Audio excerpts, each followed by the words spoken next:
මේ පටන් ගන්න CS එක අපි මුලින් නම් කියන්නේ කොහොමද පාඩම් කරන්නේ ඒක මම පාඩම් කරපු ක්‍රම මම පාඩම් කරපු ක්‍රමේ සාර්ථකතාවයක් තිබෙච්ච හන්දයි මම ඔයාලට මේක කියන්න හිතන්නේ. ඉතින් අද තමයි පළවෙනි වීඩියෝ එක. ඉතින් මට මුලින්ම ඔයාලට මෙන්න මේ ටික පෙන්වන්න ඕනකම තිබුණා. ඉතින් පොඩ්ඩක් බලන්න මොකද්ද මේ බය වෙන්න එපා, මුකුත් නරක දෙයක් නෙවෙයි. ඉතින් ඔයාලට සාමාන්‍ය විශ්වාස කරන්න පුළුවන්ද මේ තියෙන්නේ මේ පෙට්ටිය ඇතුලේ මේ තියෙන්නේ මගේ සම්පූර්ණ A level note ටික. ඉතින් ඔයාලට ඒක විශ්වාස කරන්න පුළුවන්. A level වල මම කොමර්ස් කරේ 2016 දී. ඉතින් 2016 මේ හැම note එකක්ම මෙතන තියෙනවා. පොඩ්ඩක් බලන්න කොච්චර ප්‍රමාණයක් කොච්චර පොඩිද වැඩේ කියලා. මම මේක කැරලා දැන් තව ටිකකින් පෙන්වන්න වැඩි. විෂයන් තුනේම ටික තමයි මේ තියෙන්නේ. මේ ටික පාඩම් කළා තමයි මට ඒ තුනක් ගන්න පුළුවන් වුණේ. ඒ වගේම මාතර දිස්ත්‍රික්කෙන් 65 වෙන්න පුළුවන්. මුළු ලංකාවෙන් නම් 1400 ගාන. හරි කොහොම හරි මේ වැඩ කරන පද්ධතිය තමයි මට උදව් කරේ. මේ ටික තමයි මට උදව් කරේ ඒ තැනට යන්න. ඉතින් අද මම ඔයාලට කියලා දෙන්නේ කොහොමද මේ වගේ වැඩක් හදාගන්නේ කියලා. ඉතින් අපි ඉස්සරහ වීඩියෝ වලදී මම පාඩම් කරන්න පාවිච්චි කරපු සිස්ටම් එක පිළිවෙලින් පිළිවෙල ඔයාලට කියලා දෙන්න. හරි. ඉතින් මේක ඇරලා බැලුවොත් එහෙම අපි බලමු මේක ඇතුලේ මොකක්ද තියෙන්නේ කියලා. ඔන්න මම මේක එකක් තෝරගත්ත එක පෙට්ටිය. මේ පෙට්ටිය මම හදාගත්ත එක. මේ පරණ කොළ පාවිච්චි කරලා පරණ කාඩ්බෝඩ් කොළ පාවිච්චි කරලා මොකද මේක ගහලා තියෙන්නේ. ඉකෝන් ජාතික ගිණු. දැන් නම් මේ විෂයන් ඔක්කොම කවලම් වෙලා තියෙන්නේ. ඇරලා බලමු.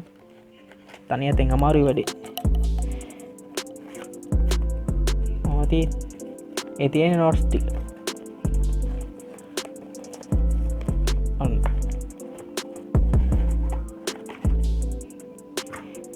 ඉතින් 2016 දී දැන් අවුරුදු කීයද? අවුරුදු 5ක්නේ. තාම තියෙනවා ඒ වගේම මේ තියෙන්නේ මම පාඩම් කරපු නෝට්ස්. ඉතින් සාමාන්‍ය මේ ටික CR පොතක ලිව්වනම් CR පොත් පිටු 200 පොතක් විතර සාමාන්‍යයෙන් ඊටත් වැඩි තියෙන්න පුළුවන්. ඉතින් ඇත්තටම මේකේ මට මාර සල්ලියක් ඉතුරු කරගන්න පුළුවන් වුණා. මොකද මම පොත්වල ලියන්න නැතුව මේකේ ලියන්න ලිව්වා හුඟක් ඒවා. ඉතින් පොඩි ඉඩ ප්‍රමාණයක වැඩි දේවල් ටිකක් ලියන්න පුළුවන්. මොකද තින් ජාතික ගිණු.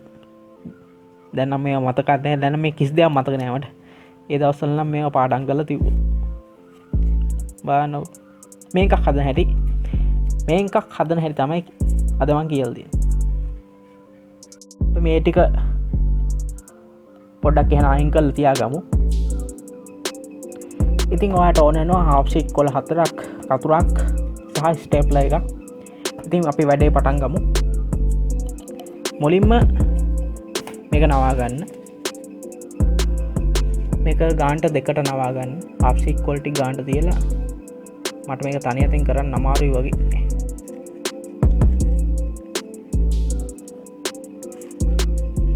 මේ පැත්තට නැවුවා.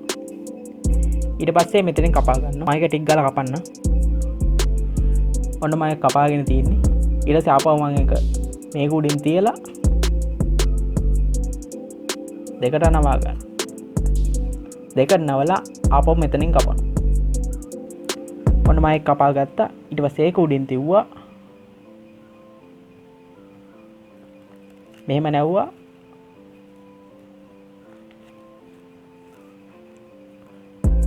මෙතනින් ස්ටේප්ලර් දෙකක් ගහගත්තා.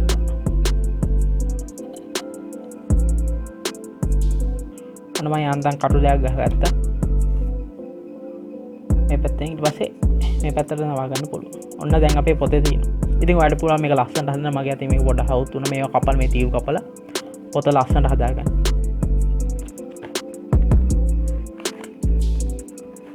ඉතින් අපි ඊළඟ වීඩියෝ එකේදී කතා කරනවා කොහොමද මේකේ දේවල් ලියන්නේ කියලා.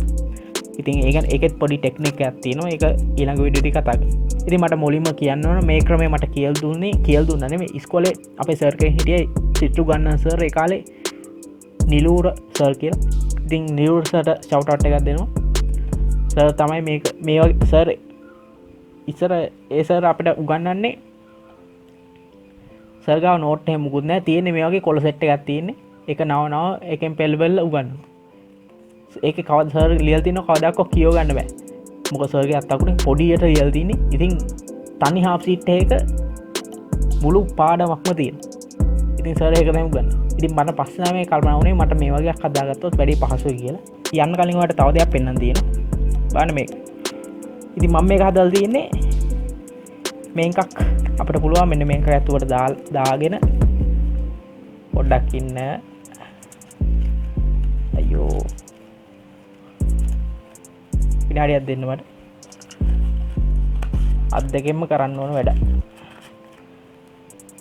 වෙන්න එහෙම දාලා වහලා සාක්කු දාලා යන තැනක අරන් යන්න පුළුවන්. ඉතින් මේක හරි වටිනවා. මොකද මේ ඉතින් මේක හදා ගන්න ඕන හැටි හදා ගන්න හැටි දැනගන්න ඕන එකක් කියන මම වීඩියෝ එකක් කරන්න කියලා. ඉතින් පොඩ්ඩක් try කරලා බලන්න. ඉතින් මට මේක කවුරු හදායි කියලා දුන්නේ නැහැ. මම ඉතින් එක දේවල් try කර දැන් මෙන්න මේක හදා ගන්නවා. ඉතින් Tamanට මේ වගේ දේවල් කරගන්න පුළුවන් නම් ඒක හොඳයි. හැමතිස්සෙම පාඩම් කරනවා විතරක් නෙවෙයි.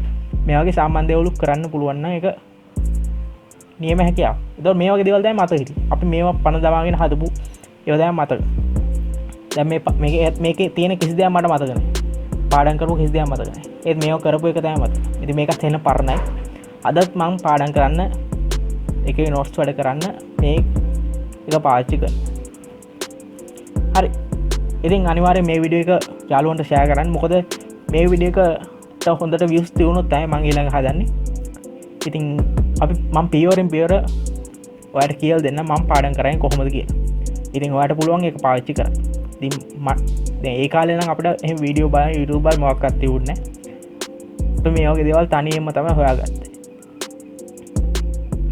ඉතින් අද නම් ඔයාලට YouTube තියෙනවා තව හුඟක් අයගේ වීඩියෝ බලන්න පුළුවන්. ඉතින් ඒ කට්ටියන්ගේ දේවල් ඉගෙන ගන්න පුළුවන්.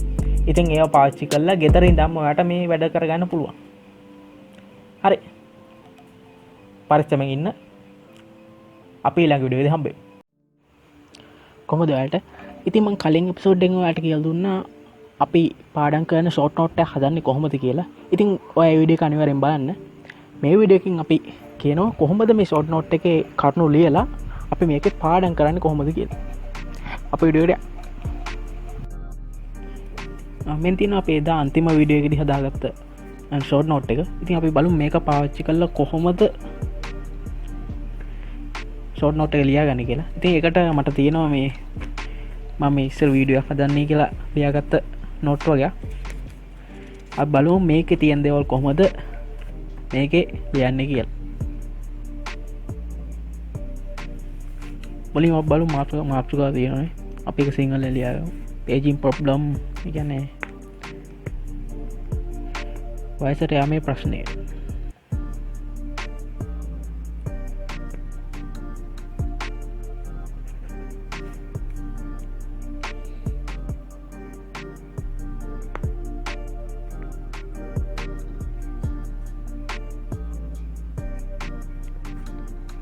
අනේ වගේ සාමාන්‍යයෙන් තමන්ගේ අත්අකුරුවෙන් ලිව්වහම හරි එතන තමන්ට බලා ගන්න පුළුවන් වෙන තත්ත්වයෙන් තිබුණා හොඳටම ඇති.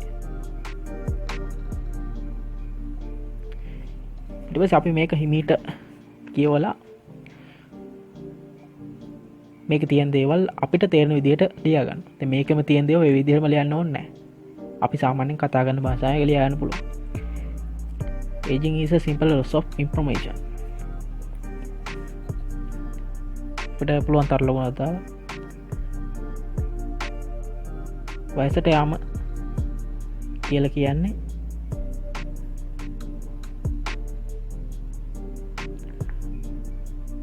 තොරතුරු වල විනාශ වීමක්.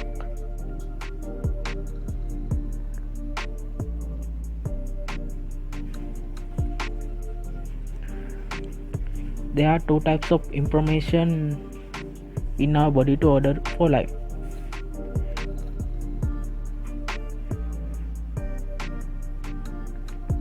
තියෙනවා වර්ග දෙකක තොරතුරු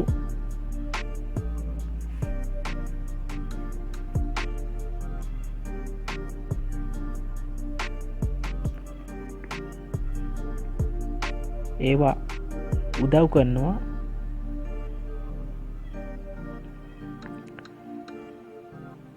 ජීවය පවත්වාගෙන.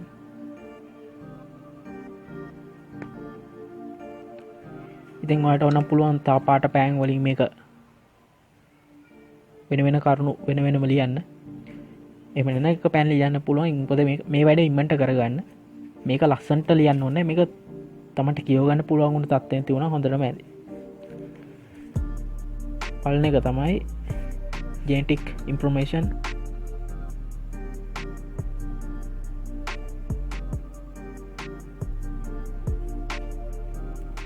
දෙවෙනි එක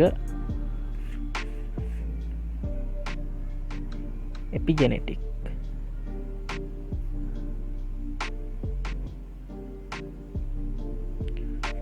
ලස්සනක් ඕනේ තමන්ට යාන්තම් බලාගන්න පුළුවන් තියුණා හොඳටම ඇති.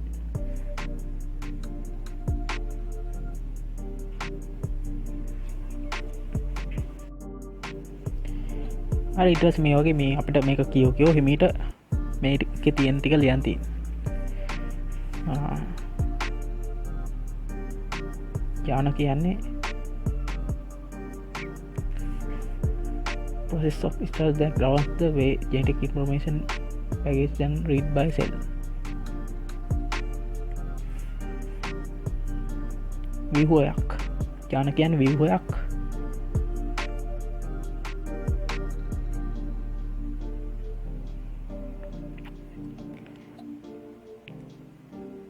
ඒක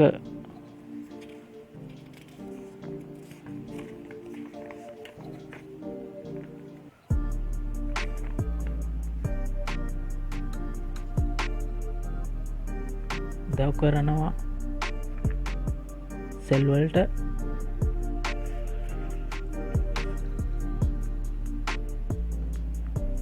තොරතුරු එපිජෙනෙටික් නේ.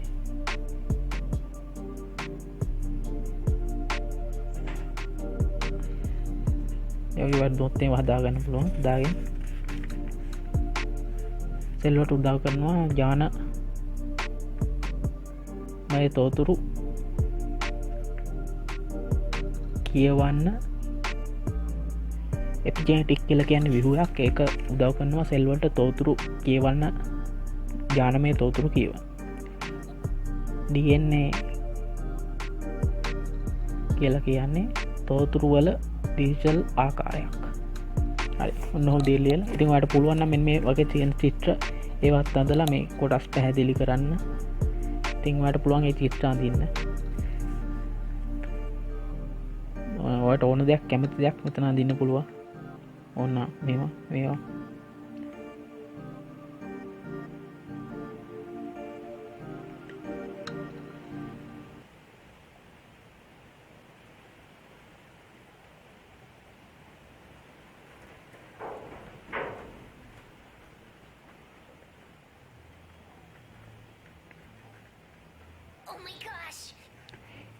ඉතින් යෝගි පොඩ්ඩක් රූපයක් කනම් මනන් ඇඳලා නිකන් මේක නිකන් ජොලියේ තියාගන්න. එතකොට මතක හිතෙන ප්‍රමාණය වැඩි වෙනවා. හරි. අපි දන්නවා දැන් මේක ලියන හැටිනේ. අපි බලමු මේක අරන් කොහොමද පාඩම් කරන්න කියලා. ඉතින් ඔන්න මම මේ පොතත් අරගෙන ආපහු එළියට ආවා. ඉතින් මේ ක්‍රමයේ තියෙන වැදගත්ම හොඳ වැඩේ තමයි මේක වාඩි වෙලා කරන්න දෙයක් නෙවෙයි. ඉතින් මම පාඩම් කරපු හැමදේම පාඩම් කරේ හිටගෙන. ඉතින් මෙන්න මේ වගේ පොතක් මේ පොත අපි ලියාගත්ත පොත මම ගාව තියෙන. මේක එළියට අරන් මේකේ තියෙන දේවල් කියෝ හිමීට පාඩම් කරන් තියෙනවා. බලමු මම මේක පාඩම් කරලා මතකෙන් කියන්න පුළුවන් වේද කියලා අපිට. වයසට යෑමේ ප්‍රශ්නේ. වයසට යෑම කියලා කියන්නේ තොරතුරු වල විනාශ වීමක්. තොරතුරු විනාශ වීම. වර්ග දෙකක තොරතුරු තියෙනවා. අපේ ඒ තොරතුරු උදව් කරනවා ජීවය පවත්වාගෙන. genetic information, epigenetic. අන්න ඒ වගේ හිමීට දැන් වැඩේ කියන්නේ මේක කියවලිවරලා මේක ඔයාට හිතින් කියන්න පුළුවන් වෙනවනේ මේක බලන්න නැතුව.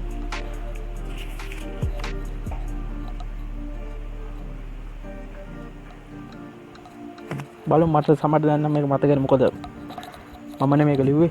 මේක ලියනකොට සමහර ඒවා ඔයාලට ටික් ගාලා මතකයට යන්න පුළුවන්. බලමු. වයසට යෑමේ ප්‍රශ්නය. ඥාන කියලා කියන්නේ තොරතුරු. ඒක ඩිජිටල් තොරතුරු කියලා කියන්න පුළුවන්. අපේ ඇඟේ ඥාන ප්‍රධාන තොරතුරු වර්ග දෙකක් තියෙනවා. පොඩ්ඩක් බලුවා. පොඩ්ඩක් අමතකුණා. තොරතුරු වර්ග දෙකක් තියෙනවා. ජෙනටික් සහ එපිජෙනටික්. ඉතින් එපිජෙනටික් කියලා කියන්නේ ඥානවල තියෙන තොරතුරු කියවන්නේ කොහොමද කියලා සෙල් වලට කියලා දෙන ආකාරයක්. ඉතින් හැම ඥානයක් ජීනෝම් DNA කියලා කියන්නේ තොරතුරු වල ඩිජිටල් ආකාරයක් කියලා කියනවා. ඉතින් අන්න ඒ වගේ ඔයාලට පුළුවන් මේක හිමීට බල ඉතින් ඔයා අනිවාර්යයෙන්ම මේක බලන්න නැතුව කියන්න. මේක පැත්තකින් තියලා හිතින් කියන්න පුළුවන්ද කියලා බලන්න. ඉතින් හිතින් කියන්න පුළුවන් නම් අනිවාර්යෙන් ඔයාලට මේක පාඩම් වෙලා තියෙනවා. ඉතින් එහෙම තමයි වැඩි සිද්ධ වෙන්නේ. හරි.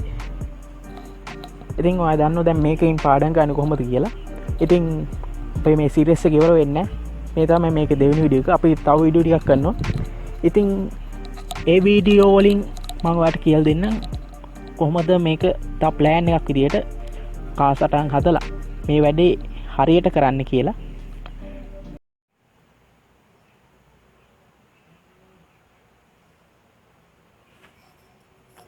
මම ඔයාලට කියලා දුන්නානේ ඉතින් මේ ෂෝට් නෝට් හදන හැටනේ.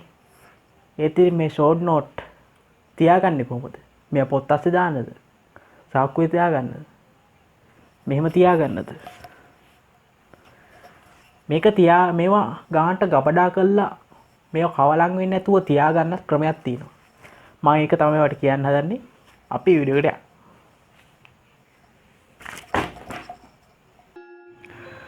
ඒක පෙන්වන්නම්. ඉතින් ඔයාලට උඩ ගෙදරට යන්න සිද්ධ වෙනවා.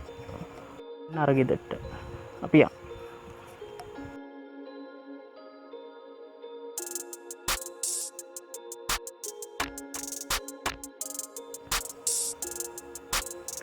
ඔන්න තියෙනවා අපේ වැඩේ. ඉතින් මේක හදලා තියෙන්නේ බිත්තියේ ගහලා, බිත්තියේ කාඩ්බෝඩ් එකක් අරන් කාඩ්බෝඩ් එක බිත්තියේ ගහලා ඊට පස්සේ අපිට හදා ගන්න සිද්ධ වෙනවා මේ වගේ පොඩි සාක්කුවක් වගේ එකක්. ඒක සාක්කුව අලවලා ඒක ඇතුලේ තමයි මේ නෝට්ස් එක දාන්නේ.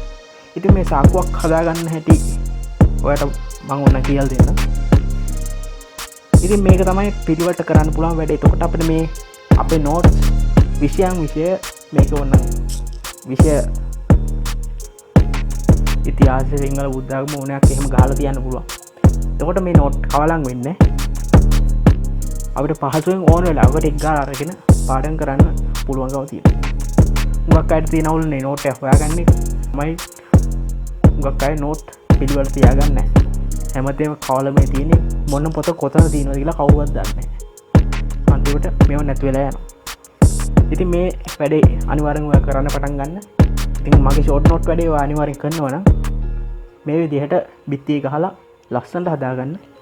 මම දැන් ඔයාලට පෙන්වන්න හදන්නේ කොහොමද අර ඔයාලට පෙන්වපු සාක්කුවක් හදාගන්නේ කියලා. ඉතින් ඒකට ඕන වෙනවා ගම් බෝතලයක්, ස්ටෙප්ලර් එකක්, කොලයක් ඕන වෙනවා. සහ මේ වගේ කාඩ්බෝඩ් ටිකක් ඕන වෙනවා. මේක දැන් නිකන් කුකින් ෂෝ එකක් බවට පත් වෙලා තියෙන්නේ මේ channel එක. ඉතින් මුලින්ම අපිට මේක මෙච්චර එකක් ඕන. මේක දෙකට කපා ගන්න නැහැ. මම මේක දෙකට කපා ගන්නවා. හරි. ඔන්න කපු ගාලා තියෙනවා. ඊට පස්සේ අපි කරන්නේ මෙන්න මේ එකක් මැදින් තියලා මෙහෙම නවා ගන්නවා. මෙහෙම නවලා මෙහෙම නවුවනේ. ඊට පස්සේ මේ කැල්ල මේ පැත්තට නවා ගන්නවා. මේ කැල්ල තියෙනවනේ ඒකත් මෙහෙම නවා ගන්නවා.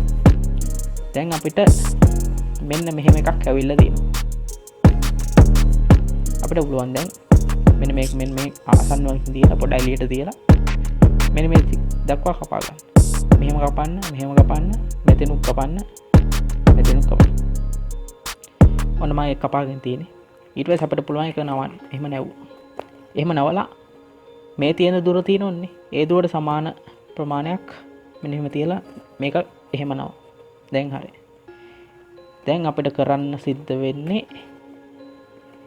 මේ කැල් දෙක කපනවා. මෙතනින් කපනවා. මෙතනින් කපා ගන්න.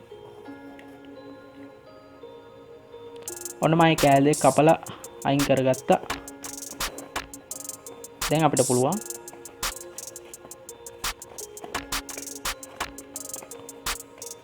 මේක මෙන්න මෙහෙම මේක මෙහෙම තියලා මෙන්න මේ මෙතන සෙට් වෙන්න ස්ටේප්ලර් කරගන්න.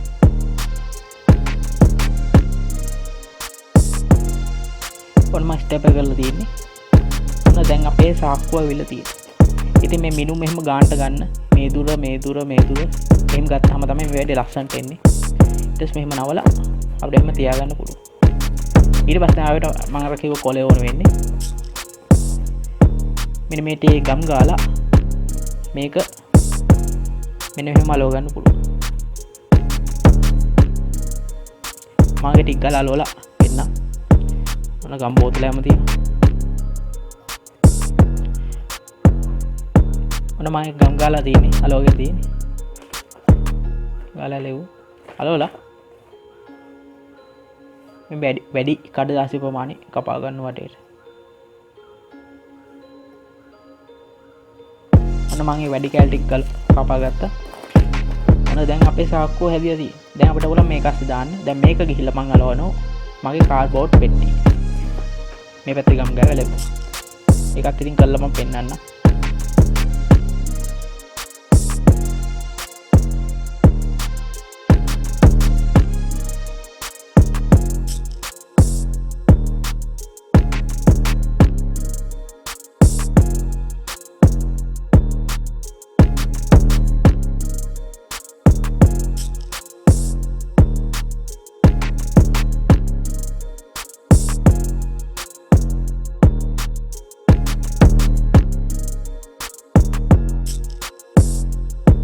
මගේ ගෝල් එක තමයි එඩියුකේෂන් කන්ටෙන්ට් එකක් ට්‍රෙන්ඩින් යවන එක. එඩියුකේෂන් කන්ටෙන්ට් එකක් YouTube එකේ උඩටම ගන්න තියෙන එකම වීඩියෝ තමයි ඔයා මේ වීඩියෝ එක ෂෙයා කරන එක.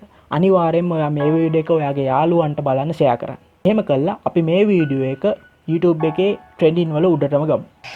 මේ වීඩියෝ එකකින් අපි කතා කරන්නේ කාලසටහන් හදන හැටි. අපි කලින් වීඩියෝ එකකින් කතා කරන්නේ මම කොහොමද පාඩම් කරේ, නෝට් හැදුවේ, නෝට් එල්ලලා තියන්නේ කොහොමද, හැමදේම කතා කරා. ඔයාලට පුළුවන් මේ වීඩියෝ ටික බලන්න. ඒ වීඩියෝ වලින් ඔයාලට ගොඩක් දේවල් ඉගෙන ගන්න පුළුවන්.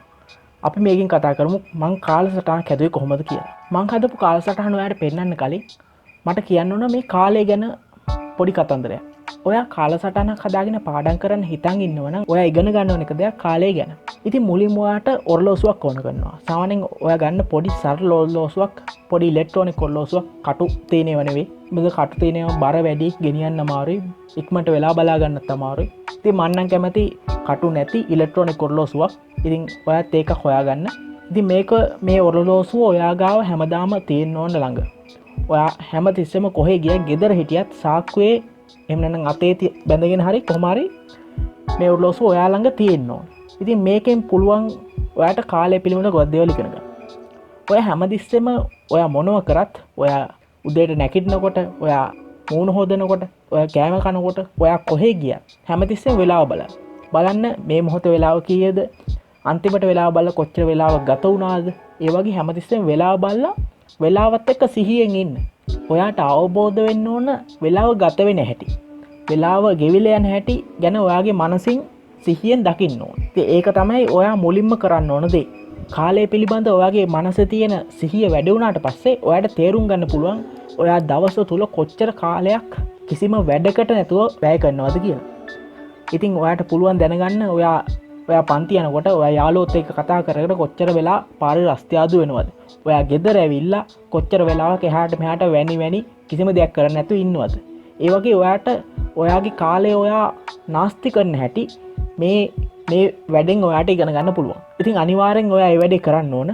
ඔයා මං හදපු කාලසටහන පාවිච්චි කරන්න කලින් ඔයා දැනගන්න ඕන ඔයා කොහොමද ඔයාගේ කාලය නාස්ති කරන්න කියලා. ඉතින් නාස්ති කරන්නේ බව ඔයා දන්නවනම්, මේ නාස්ති කරන බව ඔයාට තේරෙනවනම් ඔයාට පුළුවන් මේ නාස්ති කරන කාලය වෙන වැඩකට, පළදායි වැඩකට, පාඩම් වැඩවලට යොදා ගන්න. ඉතින් ඔයා කොච්චර කාලයක් දවසේ නාස්ති කරනවද කියලා බලාගෙන තව ක්‍රමයක් තමයි ඔයාට පුළුවන් ඔයා කරන දේවල් පොතක ලියන එක. ඉතින් මේ පොතේ හැමදේම ලියන්න ඕන වෙලාවත් එක්ක කොච්චර වෙලාවක් ඔයා මොනවද කරේ කියලා. ඔයා යාළුවෙක් හම් වෙන්න ගියා, කතා කරත්, SMS කරත්, টয়ලට් එකට ගියත් ඒ වෙලාව ලියන්න ඕන. පස්සේ ඔයාට මේ පොත අරගෙන බලන්න පුළුවන් කොච්චර වෙලාවක් ඔයා නාස්ති කරලා තියෙනවද කියලා. ඔයාට පුළුවන් කාලය ගැන හොඳට අධ්‍යයනය කරන්න. කාලය ගත වෙන හැටි, කාලය ගැන හැමතිස්සම හිතන්න. අන්න එතකොට තමයි ඔයාට සාර්ථක වෙන්න පුළුවන්. හරි. දැන් ඔයා දන්නවනේ ඔයාගේ කාලය කොහොමද නාස්ති වෙන්නේ කියලා. මම දැන් ඔයාලට පෙන්නන්නම්. මං පාඩම් ගන්න පාවිච්චි කරපු O level A level කාලසටහන.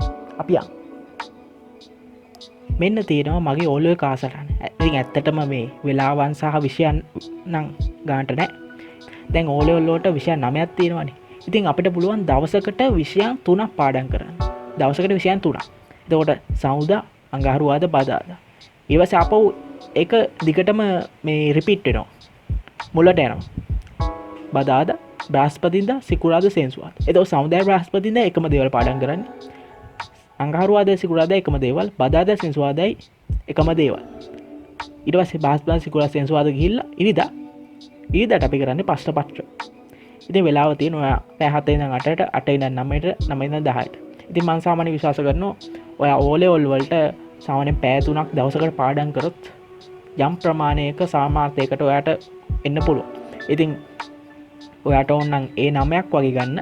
ඔයාට පුළුවන් තව පැය ප්‍රමාණයක් පාඩම් කරන්න. සාමාන්‍යයෙන් පැය 7ක් විතර පාඩම් කරන්න පුළුවන් නම් ඔයාට මේ විදිහට තව වෙලාවන් ලියලා. ඉතින් ඔයා සාමාන්‍යයෙන් ඉස්කෝලේ ඇවිල්ලා ගෙදර එන්න එකමාරට 2 විතර වෙනවනේ. ඉතින් ඔයාට පුළුවන් 3 ඉඳන් 4ට, 7 ඉඳන් 4ට, 5 ඉඳන් 6ට එහෙම ඔයාගේ නාස්ති වෙන කාලයක් දන්නවනේ. ඉතින් නාස්ති වෙන කාලයන් සහ ඔයාට ඉතුරු වෙන වෙලාවන් පන්ති ගිහිල්ලා ඉතුරු වෙන වෙලාවන් දැනගෙන ඔයාට වෙලාවන් අනුව තියලා මේක හදාගන්න පුළුවන්. ඉතින් මම කාලසටහන හදනකොට තව කරපු දෙයක් තමයි ඔයාට පුළුවන් ඔයා ටිකක් අකමැතිම විෂයන්, ඔයාට ටිකක් අමාරුම විෂයන් උඩට දාගන්න. මුලින්ම කරන්න. ඉතින් ඔයාට සිංහලම આવටනම් මුලින්ම සිංහල කරනවා. ඊට පස්සේ එදා දවසේ සිංහල කළා ඔය ආසම විෂය තියෙනවනේ. ආසම විෂය අන්තිමට දාගන්න. මේක කරන්න හේතුව තමයි මොකද ඔයා කැමතිම විෂය මුලින්ම පටන් ගන්න එපා. ඔයා අකමැතිම විෂය මුලින්ම පටන් ගන්න. මොකද නැත්නම් ඔයා කැමතිම විෂය කළා මේ අකමැති විෂයන් කරන්නේ නැතුව නිදාගන්න යා. ඉතින් අන්න ඒක හන්ද තමයි අපි මේ අකමැතිම විෂය මුලින්ම කරන්නේ. ඔයා ඉංග්‍රීසි වලට අකමැති නම් මුලින්ම මේක කරන්න. ඒක කළි ඉවරලා ඔයා කැමති එකට යන්න. ඒක තමයි පොඩි තව ටිප් එකක් මේ කාලසටහනේ තියෙන. මේකේ තියෙන තව වැදගත් එකක් තමයි දැන් සමුදා, අඟහරුවාදා, බදාදා.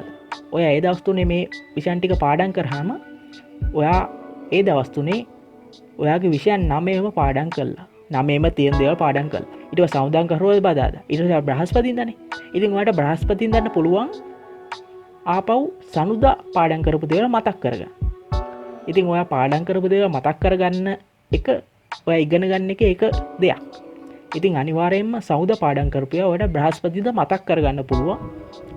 එහෙම මතක් කරගෙන තව අලුත් ඊළඟ කරුණු අපේ නෝට් වල තියෙන ඊළඟ කරුණු ටික පාඩම් කරගෙන යන්න පුළුවන්. ඉතින් ඒ දවස් 6 ඉවරුනාට පස්සේ ඉරිදා සම්පූර්ණයෙන්ම පස්තපත්‍ර. ඉතින් පළවෙනි සතියේ ඉරිදා සිංහල, දෙවන සතියේ ඉරිදා ඉංග්‍රීසි එහෙම පිළිවෙලට මෙහෙම යන විදිහට පස්තපත්‍ර කරන්න පුළුවන්. එතකොට ඔයාගේ මතකේ තව වැඩි වෙනවා. ඉතින් ඒක තමයි O level කාලසටහන. මෙන්න තියෙනවා A level කාලසටහන. ඒකත් ඉතින් හුඟක් වෙලාවට මේ අර මං පෙන්වුව O level කාලසටහන ටික සමානයි. ඉතින් මේකේ තියෙන දේ තමයි ඒකෙත් අර වගේම සමුදා, අඟහරුවාදා, බදාදා, බ්‍රහස්පතින්දා, සිකුරාදා, සෙන්සුරාදා. සමුදා, බ්‍රහස්පතින්දා එකම විෂයන් ටික තමයි තියෙන්නේ. ඉතින් A level වලට විෂයන් 3ක් තියෙන හන්දා අපිට පුළුවන් දවස් 3කින් ඒ විෂයන් ඔක්කොම කවර් කරගන්න. ඉරිද දවසේ වෙන්ද වගේම පස්තපත්ත කරන්න පුළුවන්. වෙලාවත් ඒ විදිහටම තියෙනවා. මේක තව වෙනසක් තමයි බලන්න 7 ඉඳන් 8ට ව්‍යාපාර කරනවා. 8 ඉඳන් 9ට අපව ව්‍යාපාර කරනවා. ව්‍යාපාර විෂය අධ්‍යයනය කරනවා. ඉතින් පැය දෙකක් අධ්‍යයනය කරන එකම විෂය. ඒකට හේතුව තමයි A level වල නම් ටිකක් පාඩම් කරන දේවල් වැඩි හන්දා. ඉතින් ඔයාලට පැය දෙකක්වත් එක විෂය පාඩම් කරන්න සිද්ධ වෙනවා. ඉතින් දවස් 3ක් ගත වෙනකොට පළවෙනි දවසේ ව්‍යාපාර පැය දෙකක්, ඊළඟ දවසේ ගිණුම් කරන පැය දෙකක්, ඊළඟ දවසේ ආර්ථික විද්‍යාව පැය දෙකක්. ඒ වගේම තව වෙන පැයකුත් තියෙන වෙන විෂයක්. ඒකත් අර වගේම එකම විෂයන් ටික දවස් 3න් 3ට රිපීට් වෙනවා. ඉතින් ඔයාලට පුළුවන් සමුදා දවසේ පාඩම් කරපු ඒවා බ්‍රහස්පතින්දා මතකද කියලා බලලා ඊළඟ නෝට් එකේ තියෙන ඊටු ටික පාඩම් කරගෙන ඉස්සරහට යන්න. මේක තමයි මම පාවිච්චි කරපු A level කාලසටහන. ඉතින් ඔයා දැන්ට පාවිච්චි කරන්නේ මොන වගේ කාලසටහනක්ද කියලාත් මට පහලින් කියන්න යන්න. ඉතින් මම හිතනවා මේ ක්‍රමෙන් ඔයාට ලොකු සාර්ථකත්වයක් ගන්න පුළුවන් වෙයි. අපේ ඊළඟ වීඩියෝ එකම බෙමු. ඔයාලට සුබ දවසක්. subscribe, share comment.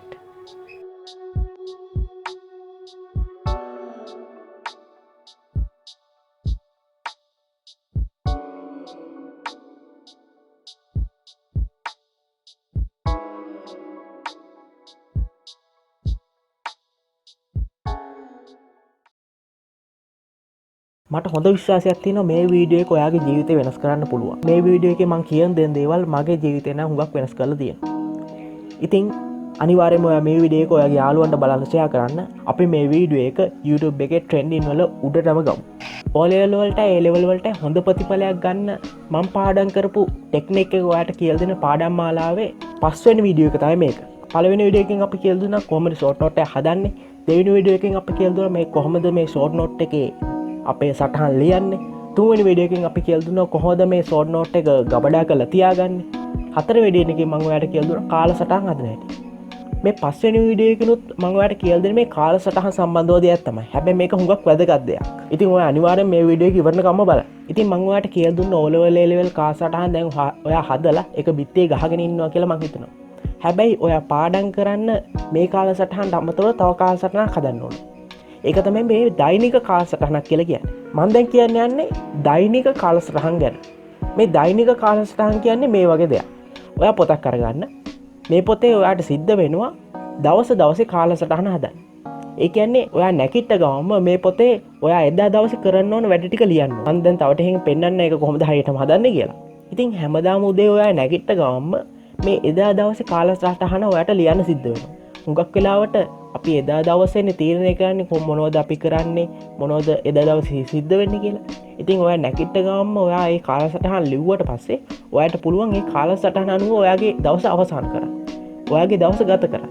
ඉතින් මේ විදිහට ඔයාගේ දවස කාලසටහනකට ගත කරාම ඔයාට පුළුවන් ඔයාගේ කාලය නාස්ති වෙන එක අවම කරලා වැඩ කොටසක් දවස තුල කරගන්න. මම පෙන්නන්න දැන් ඔයාට මම කියපු දෛනික කාලසටහන හදන්නේ කොහොමද කියලා. අයි බලමු.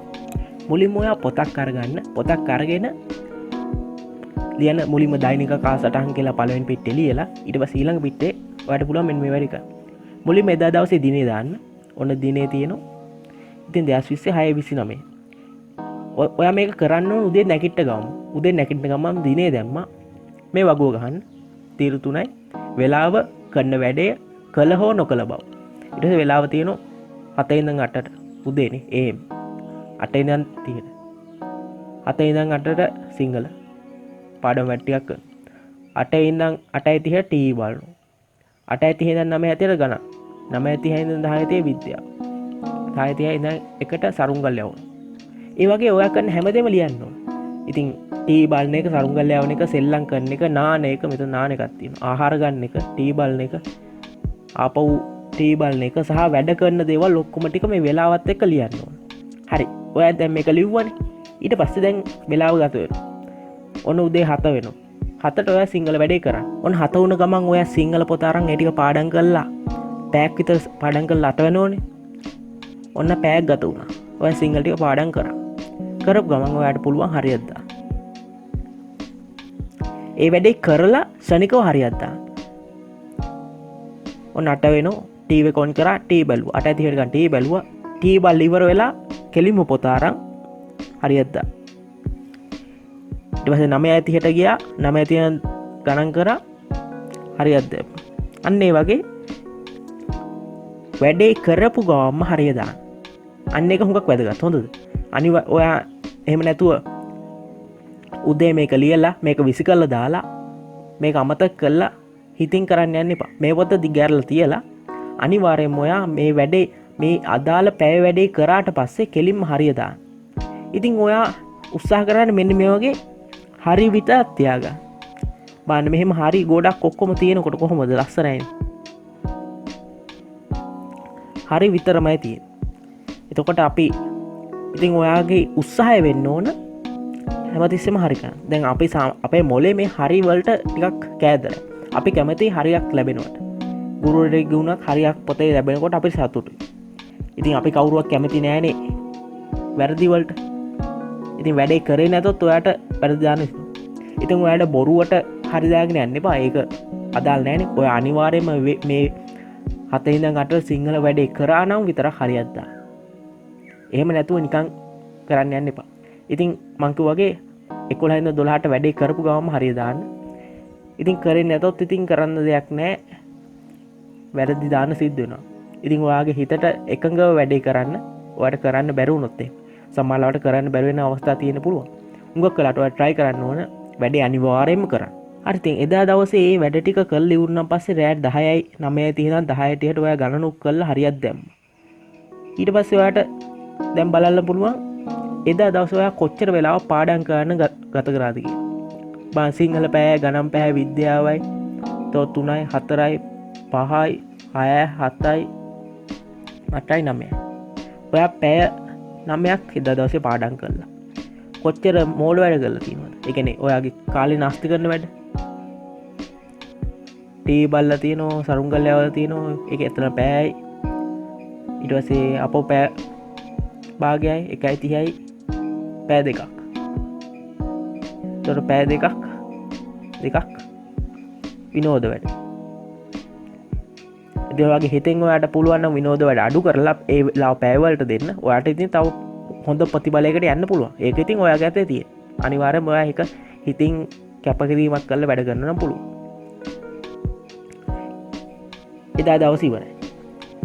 ඔන්න ඔයා නිදා ගන්න ගියා. ඊළඟ උදේ ඔයා හැරුණා. 21/6 දිනේ දැම්මා. වගුව ගැහුවා. ලිව්වා. ආදමට පන්ති තියෙනවා. ඒක හන්ද 8යි ඉඳන් 2 වෙනකන් පන්ති. ඒක ලිව්වා. ඊට මට පුළුවන් 3 ඉඳන් හැබැයි මට 3 ඉඳන් 4 වෙනකම් පාඩම් කරන්න පුළුවන්. මොනවද? විද්‍යාව. ඇයි ඔයාගේ තියෙනවනේ අර බිත්තියේ ගහලා තියෙන කාලසටහන? එදා දවසේ බදාද නම් බදාදට තියෙන කාලසටහනේ වැඩේ කරන්න පුළුවන්. අන්න එහෙම හිතලා වැඩේ කරන්න පුළුවන් ඔයාට. ඒ ටික එහෙම ලිව්වා. වැඩේ කරපු ගමන් හරියක් දැම්මා. කරේ නැතොත් වැරද්දක් දැම්මා. ඊට පස්සේ ඔයාට පුළුවන් හැමදාම දවසට මේ දවසේ පැය 9ක් පාඩම් කරන්නේ. එහෙනම් මම මේ දවසේ ටිකක් වැඩිපුර පාඩම් කරන පැය 10ක්. අන්න ඒ වගේ ඔයා කලින් දවසත් එක්ක සංසන්දනය කර ඔයාත් එක්ක තරඟ කර ඔයාට පුළුවන් ඔයාගේ ඵලදායීතාව වැඩි කරගන්න. ඉතින් හැමදාම මේ වැඩේ කරන්න. හැමදාම ඔයා උදේට නැගිට ගාම මේ දෛනික කාලසටහන ඔයාට හදන්න සිද්ධ වෙනවා. ඔයා අනිවාර්යෙන් ඒක කරන්න ඕන. අවුරුද්දක් පුරාවට මේ පොතේ කාලසටහන ඊළඟ දවසේ කාලසටහන මෙතන හදන්න. එහෙම හදාගෙන යන්න. සතියක් ගත වුණාට පස්සේ ඔයාට ඕන චෙක් කරලා බලන්න පුළුවන් ඔයා කොච්චර පැය ගණන් පාඩම් කරලා තියෙනවද? ඇයි මම පතන් ලිව්වනේ. මම පැය 9ක් පාඩම් කරා. පැය 2ක් විනෝද වැඩ කරා. ඒ වගේ වැඩ කරගෙන යන්න පුළුවන්. ඉතින් මේ දෛනික කාලසටහන් වැඩේ ඇත්තටම මම මේ කරපු එක. ඉතින් මේ දෛනික කාලසටහන් කරපු හන්ද දැන් මට ලොකු ප්‍රතිඵලයකට යන්න පුළුවන් වුණේ. ඒක කාලයක් මයි ගාව තිබුණා මේ දෛනික සටහන් මම මේ ලියපු පොත. ඒක මම කොහමද ඒක මම විසි කළා දාලා තිබුණා. ඒක තියුණා හැබැයි මට ඔයාලට ඒක පෙන්වන්න තියුණා. ඉතින් මට ඒක පෙන්වන්න විදියක් නැහැ. කොහොම හරි ඔයා අනිවාර්යයෙන්ම මේ වැඩේ කරා. ඔයා අභියෝග කරගන්න ඕන ඔයාටම තමයි. ඔයා අභියෝග කරන්න මං කලින් දවසේ පැය 9ක් පාඩම් කරා. අද මම පැය 10ක් පාඩම් කරනවා. කලින් දවසේ මම පැය 5යි පාඩම් කරේ. අද නම් පැය 9ක් පාඩම් කරනමයි. අන්න එහෙම හිතලා මේ කාලසටහන හදා. ඊට පස්සේ ඔයාට පුළුවන් මේ කාලසටහන ඔයාව මෙහෙවන තත්ත්වයට පත් කරගන්න. ඒ කියන්නේ මේ කාලසටහනේ මොකක් හරි දෙයක් තියෙනවනම් ඔයාට අනිවාර්යෙන් ඒ දේ කරන්න ඕන. ඒක නිකන් බල කිරීමක් වගේ දෙයක්. ඉතින් ඔයාට ඒ වැඩේ නොකර ඉන්න බෑ. ඔය අනිවාර්යෙන් ඒක කරන්න ඕන. ඒ වැඩේ කළා හරිය දාන්න ඕන. ඒ හරිය දැම්මොත් තමයි ඔයා දිනු. අන්න එහෙම හිතලා ඔයාට මේ වැඩේ කරන්න පුළුවන්.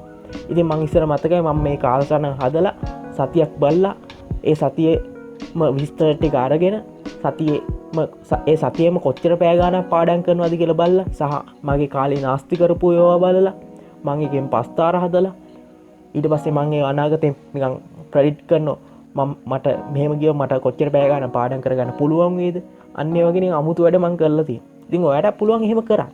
කවුරුත් කියන්නේ නැහැ නේ ඔයාට එහෙම බෑ කියලා. ඉතින් මේ දෛනික කාලසටහන වැඩේ ඔයා කරා. ඉතින් ඒක කළා ඔයාට ඒකේ හොඳ ප්‍රතිඵල ගන්න පුළුවන් වෙනවද කියලා මට කියන්න. අපි ඊළඟ වීඩියෝ එකේ හම්බෙමු. ඔයාලට සුබ දවසක්. subscribe, share, comment.